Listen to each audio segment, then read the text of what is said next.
As you might know, or as you might have guessed from the channel name, I love martial arts.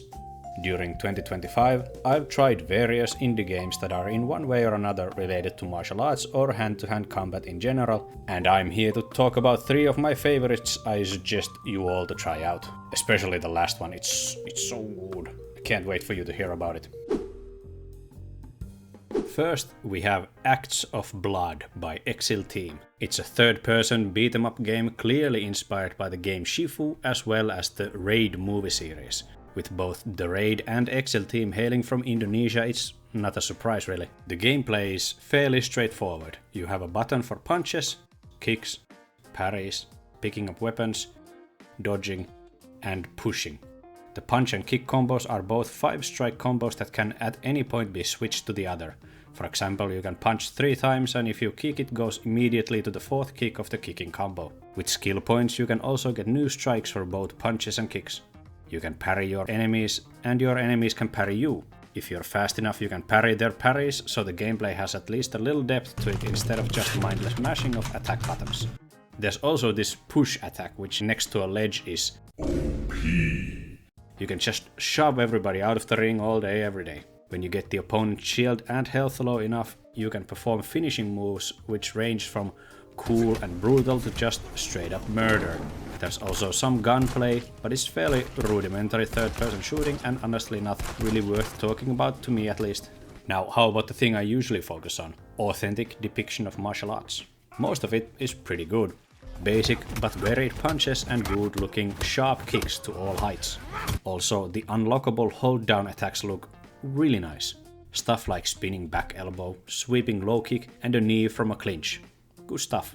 Also, I like the variety in the parries. There's stuff like a boxing style bob and weave to a left hook and a savate style low kick to a back fist. For a demo, there was also a lot more customization options available than I expected. I assume the full game will have even more, but even this much was a welcome surprise for a free demo. The release date for Acts of Blood is yet to be announced, so keep an eye out for it. In the meantime, the demo is free and out now. It contains the first level of the game and an arena horde mode, which is plenty of content to go through and see if the game is for you. Also, the developer keeps updating and bug fixing the demo, so it might be even better than it was when I first tried it. Definitely worth checking out. The next game I want to show you guys is Shoot for Hire.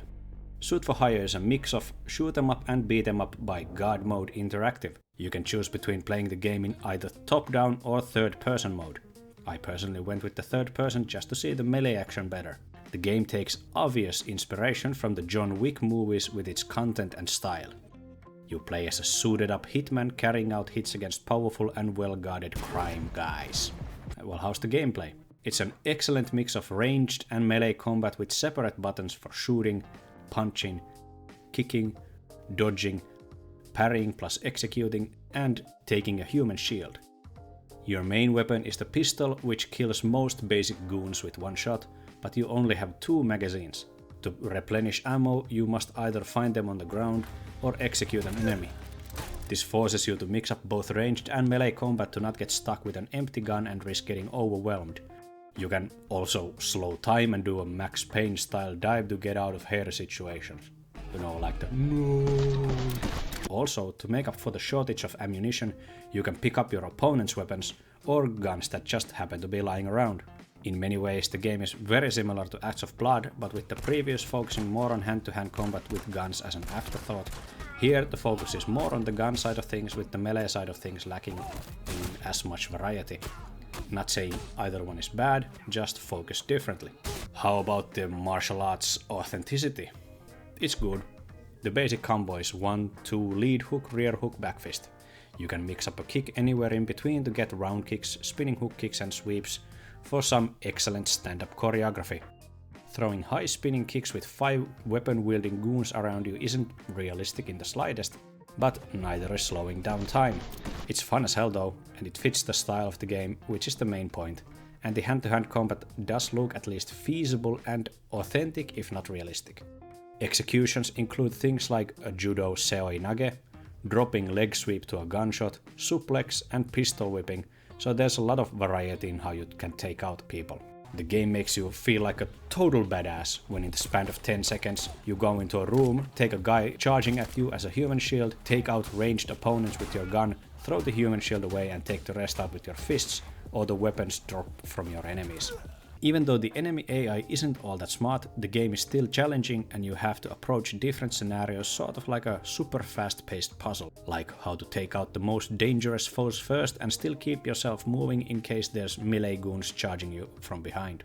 With a price tag of just 13 euros, I definitely recommend checking the game out. Tons of fun, and it's a lot longer than you'd think for an indie game of this sort. The last on the list for today, and definitely my personal favorite, is Dead as Disco by Brainjar Games. Dead as Disco is a unique blend of beat-em-up and rhythm game with a futuristic cyberpunkish neon-colored style. The gameplay is similar to something like the Batman Arkham games with a button for dodge, attack and parry. Super simple, but the complexity comes from trying to keep up with the rhythm of the song playing in the background, as the BPM of the song determines your fighting rhythm. This, along with keeping track of all the enemies around you, with some of them going for charge attacks or ranged strikes, really keeps you on your toes the whole time. How's the martial arts? It's basically a mix of disco dancing and Jeet Kune Do. Not realistic in any way, but honestly, doesn't matter in the slightest with how much style the protagonist Charlie Disco oozes, and with how good the game makes you feel when succeeding. The strikes used are stuff like fast darting back fists, jumping kicks, sweeping Superman punches and very Bruce Lee-esque low kick to round kick combos. You can also use two glow sticks as sort of Eskrima style stick weapons for both added damage and rad styling. Keeping your combo high and hitting all the notes make you feel amazing. It's like you're at the same time both good at fighting and musically talented. Neither is true, of course, at least for me, but it is satisfying as all hell, especially with how banging the soundtrack is. Trust me, just listen to my reaction to the remix of Maniac for the first time. Dancing like she's never danced before. Yeah, let's go! Maniac, maniac on the floor. Jesus, this is the most fun I've had with a video game in a long goddamn while. Woo! The game is yet to release, but the demo is free and it includes one of the stages as well as an arcade mode with the possibility of importing your own music to be played through. That's so cool. I suggest you all give it a shot. That was 3 indie games for you fine folk. All of them provide something a bit different and do things in their own unique style. I genuinely wish all of these games reach as big of an audience as they possibly can. Hope you all remember to support indie developers and have fun with these games. That's it for now. Remember to subscribe for more martial arts and video game content, and I'll see you guys next time. Bye bye.